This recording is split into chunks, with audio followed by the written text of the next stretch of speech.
Maganda 'tong pagkikwentuhan natin mga kabunyog. Bagamat nung isang araw pa 'to nangyari, itong pagpapalit ng liderato ng Senado, napatalsik si Zubiri, pinalitan ni Escudero. Pero hanggang ngayon, ito pa rin ang pinag-uusapan kasi marami talagang nabigla. At iba't ibang mga dahilan yung linalabas bakit na palitan si Zubiri. Sa version ni Zubiri, ang sabi niya, ang dahilan bakit siya napalitan, hindi niya sinunod ang mga instructions o orders ng mga nasa taas. Ano ba namang nasa taas sa kanya? Eh di syempre Malacanang yan. Malacanang yan. At ang sinasabi niyang ano ba yung dahilan o orders na hindi niya sinunod, unang-una yung tiyatsa. Napapatagal na daw yung tiyatsa, hindi niya na ilulusot sa Senado. At pangalawa, yung investigasyon ni Bato ng PDEA leaks. Syempre hinayaan ni Zubiri na makabuelo yung investigasyon ni Bato. Ay yung investigasyon na yun kontra kay PBBM yun eh. So syempre hindi nagustuhan ng Malacanang yun. Pero pag tinanong mo naman si Escudero, anong dahilan? Sabi ni Escudero, walang pakialam dito ang Malacanang. Nang tinanong siya, anong dahilan? Sabi ni Escudero, ano yan 24 ang senador 15 yung sumuporta doon sa pagpapatalsik kay Zubiri, 15 rason din yan. Bawat isa may rason yan. Tama ba sino bang nagsasabi ng totoo? Sa akin, lahat yan totoo Yung sinabi ni Zubiri, tama yon. Yung sinabi rin ni Escudero, tama rin yon. Anong ibig kong sabihin? Totoo naman yung sinabi ni Zubiri.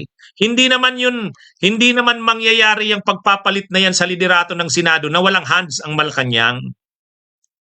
Ganun din ang sinabi ni dating Senate President Drilon.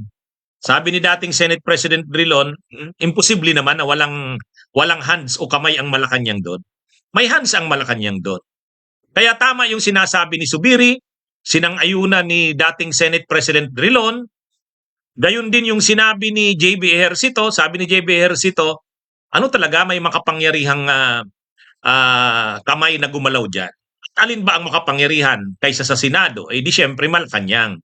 Kaya lang, hindi naman aaminin ng Malacanang yan.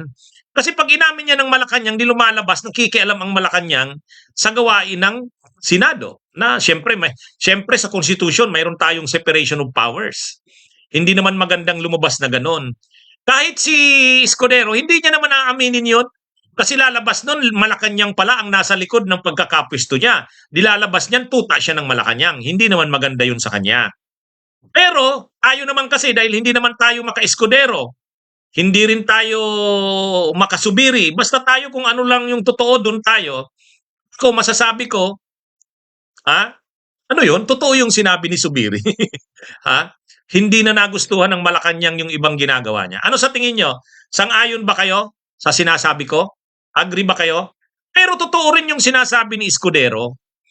Mayroon ding kanya-kanyang dahilan ang mga senador. Bawat isa sa mga sumuporta sa kanya, may dahilan yan, bawat isa. Totoo ba yon? Totoo po yon. So parang dito, nagsama-sama, anong tawag dyan? Ano bang tawag dyan? Nagsanib. Paano ko bang sasabihin? Anong term ba yon? Kumbaga nag-coincide, nag-jive.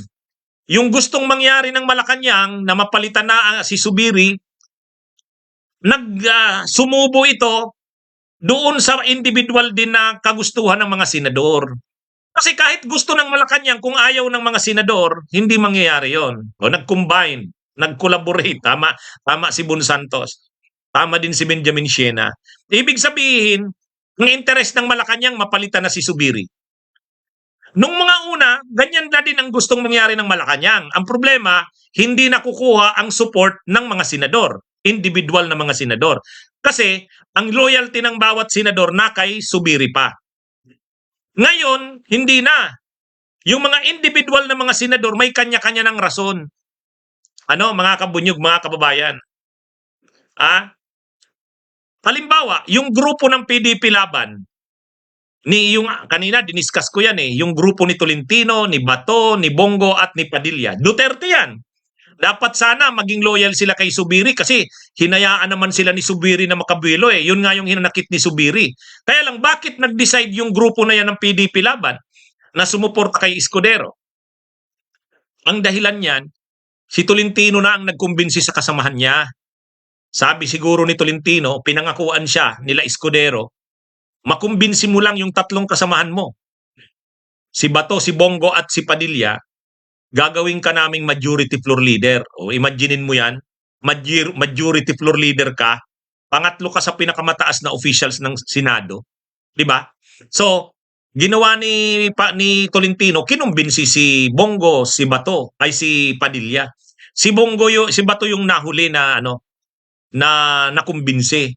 Ang ginamit na lang na rason kay Bato ay di ba ang usapan natin, kapag anong stand ng majority, susunod yung bawat isa sa atin. Ay nag-stand na yata si Bongo, saka si Padilla, at saka si Tolentino na Escudero na sila, sumunod na rin si Bato. Wala nang nagawa si Bato. Pero yun yung dahilan ng grupo ng PDP Laban. Ngayon, itong topic ko ngayon, may lumilitaw na isa pang dahilan, bakit napalitan si Subiri? Ano yon? Alam nyo, nung nakaraan, diniscuss ko na to. Pero malala pala yung naging away na yan ni Revilla at saka ni Subiri. Nagkapersonalan pala. Ha? Nagkapersonalan pala, mga kabunyog. Ha? Ipapalood ko sa inyo yung video. Maiksing video ito, video clip lang ito, pero talagang napiko na si Revilla eh. Sabi ni Revilla, sinabihan niya si, harap-harapan sinabihan niya si Subiri.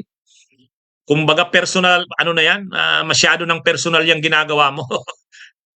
Ibig sabihin nito, kung masama ang loob ni Revilla, kung dati, suportado niya si Subiri kaya hindi napapalitan si Subiri, dito biglang nag-stand si Revilla against kay Subiri. Ay syempre, mayroong artista block dyan. Mayroong artista block dyan. Syempre, nakumbinsi na rin si Jinggoy naman, dati na yan eh. Dati na si Jinggoy. Kasi si Jinggoy nga ang gustong mag-Senate President eh. Pero si Lito Lapid, artista rin yan. So ibig sabihin, dumami pa lalo. Dati kumbaga si Bong Revilla, Subiri siya. Siguro sila Lito Lapid, Subiri din yan. Pero ngayon na nagka-personalan na si Bong Revilla at saka si Subiri, dinabawasan na naman. Kumbaga ang ibig sabihin dito mga kabunyog, iba-iba na talaga yung dahilan. Iba-iba na yung mga dahilan. Ito, panuorin nyo yung pikunan ni Revilla at saka ni Subiri.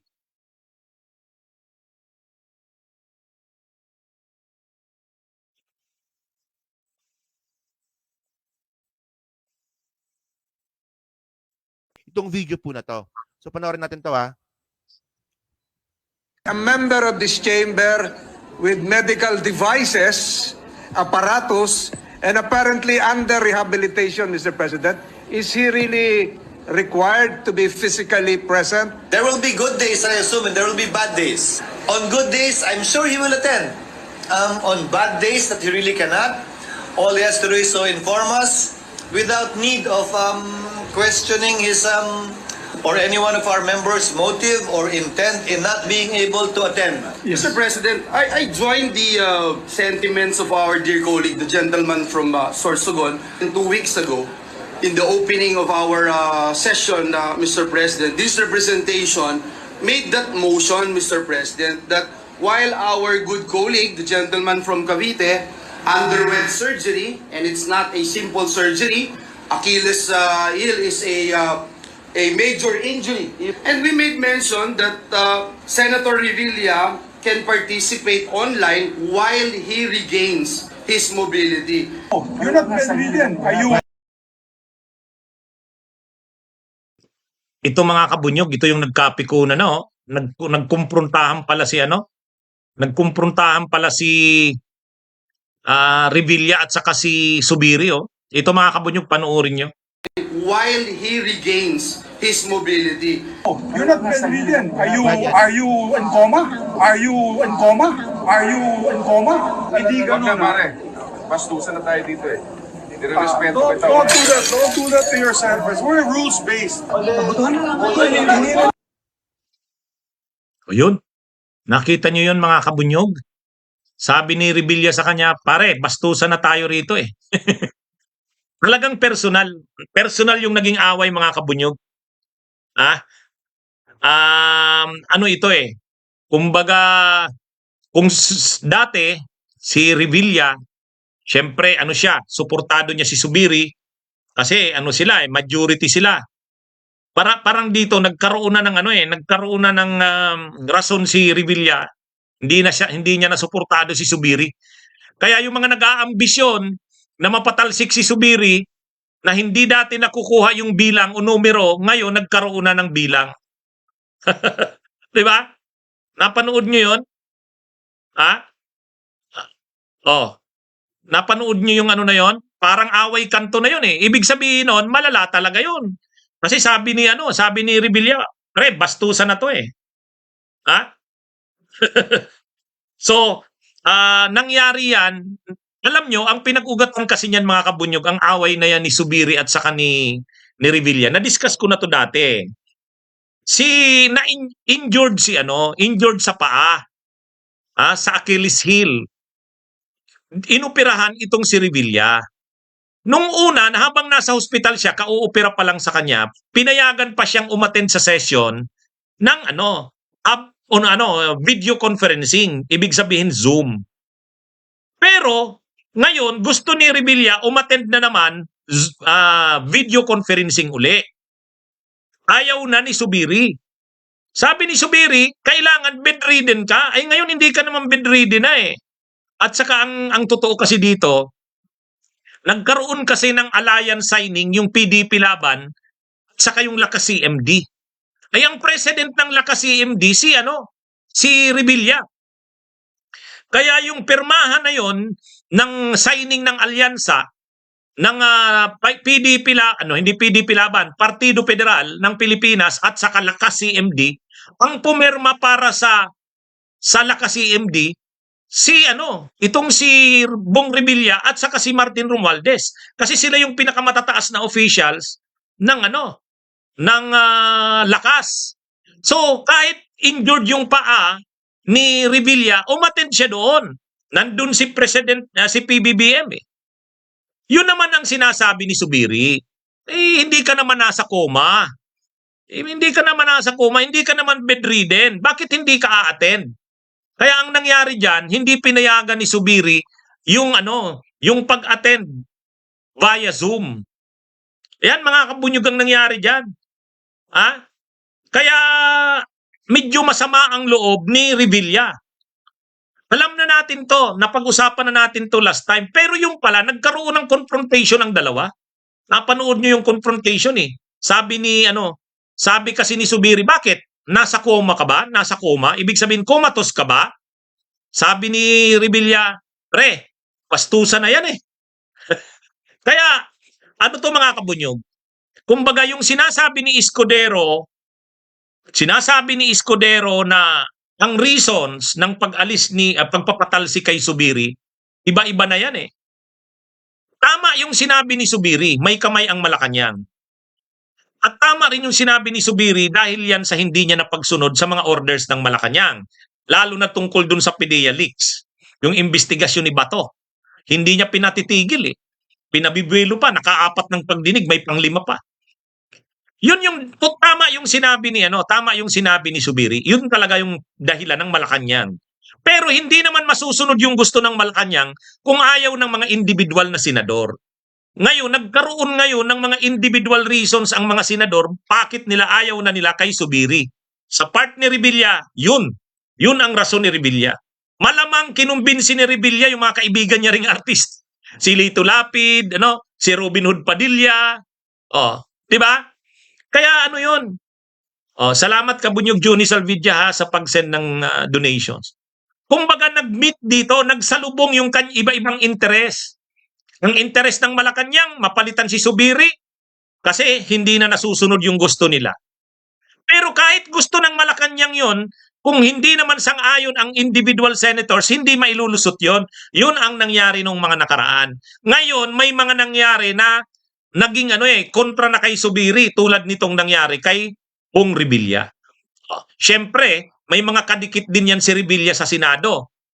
O halimbawa, yung mga artista nga, si Lito Lapid, si Robin Hood Padilla, kinumbinsi na siguro yan ni Bong Revilla. Yung artista black, ha? Sabi ni Elisa Bueno, mali ka dyan, walang pakialam ang Pangulo. Mali ang bintang mo. Sinabi na natin, siyempre kung makikialaman dyan ang Malacanang, hindi naman yan yung Pangulo mismo ang... Paano naman yan? hindi naman yan garapal na ganyan. Ha? Siyempre, yung kamay ng Malacanang dyan, yung hands ng Malacanang dyan, subtle din yan. Hindi naman yan yung... papatawag ba ng Malacanang yung mga senador tapos sasabihin na tanggalin nyo na si Subiri? Hindi naman ganun yun. Pero siyempre, yan? Hiningi niyan ano ang tingin ng Malacanang kung papalitan si Subiri. At na yon? May na yung Malacanang, may go signal na. Kasi kung walang go signal ang Malacanang, hindi igugo yan. Kaya lang, aside sa kagustuhan ng Malacanang, yung individual din na kagustuhan ng bawat senador. May kanya-kanyang reasons na. Itong nangyaring ito kay Revilla, tiyak isa to sa rason. Ito, panoorin niyo uli. Ill is a major injury. And we made mention that Senator Revilla can participate online while he regains his mobility. You're not bedridden. Are you in coma? Are you in coma? Are you in coma? Hindi Wag ganun. na pare. Bastusan na tayo dito eh. Nirerespeto kita. Don't do that to yourself. We're rules-based. Kita nyo? Matindi yun, ano? Ha? Kaya yon? Sa part ni Revilla, kung dati suportado niya si Subiri, biglang nagbago yan. Biglang nagbago yan. Yun ang isa pa sa mga naging dahilan. Kumbaga, dati naman ang may mga gustong patalsikin si Subiri. Kaya lang, hindi naman nakukuha yung numero eh.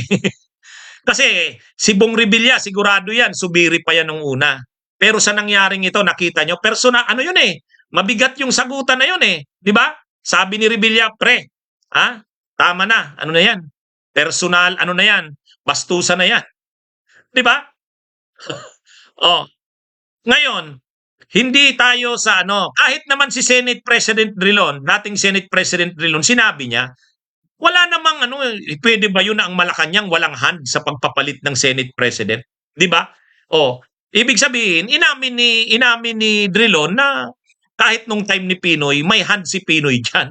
Bakit? Simple lang naman ang paliwanag ni dating Senate President Drilon. Napaka-importante ng Senado at Kamara. Siyempre, may interest ang Malacanang kung sino dapat ang mag-speaker at Senate President. Hindi yan pwedeng walang say ang Malacanang dyan. Pero siyempre, hindi naman makikita dyan makikita mo ba yan lantaran, yung kamay ng Malacanang? Hindi siyempre yan. Kasi, may kailangang ipakitang separation of powers eh. At saka yung Senate President, ipapakita niya rin na independent siya. Ganun talaga yon. Ha?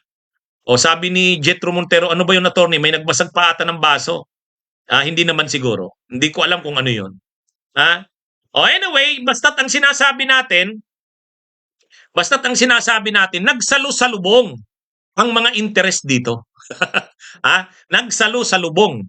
Kumbaga, yung interest ng Malacanang na mapalitin na si Subiri, yung interest nila nung PDP laban, yung apat, sa pangunguna ni Tolentino, yung interest ni Bong Revilla na galit siya kay Subiri, gusto niyang makaganti rito, kinumbinsi niya siguro yung mga artista rin tulad ni Lito Lapid. Yan. Yan na, nagsama-sama na lahat yan. Si Jingo Estrada naman, matagal na niyang gustong mag-Senate President eh. Hindi naman niya nakukuha yung numero. Kasi ayaw din sa kanya na siya ang Senate President. Si Chis Escudero naman, dati hindi yan nakikialam sa mga ganyan. Pero nang inalok siguro siyang maging Senate President, pumayag na rin si Jingo Estrada na wag siyang maging Senate President basta mapalitan lang si Subiri, inoffer sa kanya yung pagiging Senate President pro tempore, ayan na, nabuo na. Nabuo na. Di ba? Okay. So mga kabunyog, mga kababayan, magandang araw po sa inyong lahat. Basta po dito po sa ating mga talakayan, wala po tayong pinapanigan. Tayo po, linalatag lang natin ang mga katotohanan. Kaya tayo, ang maganda sa Insurrecto at sa Attorney Ricky Tumutorgo, libre tayong magsabi kung anong sasabihin natin. Kasi hindi tayo panatiko. Hindi tayo inaakusahan tayo diehard Lenny daw tayo. Hindi naman tayo diehard Lenny. Hindi naman. Lenny tayo nung nakaraang elections. Pero hindi naman tayo panatiko ni Lenny. Mayroon naman nag-aakusa sa atin, "Hoy, Inso, pro Marcos ka na." Jesus, ano ba naman yan? Umattend lang tayo dun sa... Oh, ano ba yan? Umattend tayo dun sa rally ng mga pro Marcos doon sa Liwasang Bonifacio para sa pagpapatalsik kay Sara. Inaakusa na tayong pro Marcos na daw tayo. Hindi naman yun. Hindi naman tayo. Basta tayo, kung saan yung katotohanan, kung ano yung katotohanan, kung saan yung mabuti para sa bayan, dun tayo. Yan po ang Attorney Enzo Recto. Mabuhay po tayo. May hulanong salita na ang ibig sabihin dito ay ang pagkakaisa. Bunyog Party List. Halika na, Bunyog Party List ka na. Halika na, Bunyog Party List ka na. Sa susunod, ang atinang suportahan, Bunyog Party List, nagtataguyod ng katotohanan, lumalaban para sa bayan.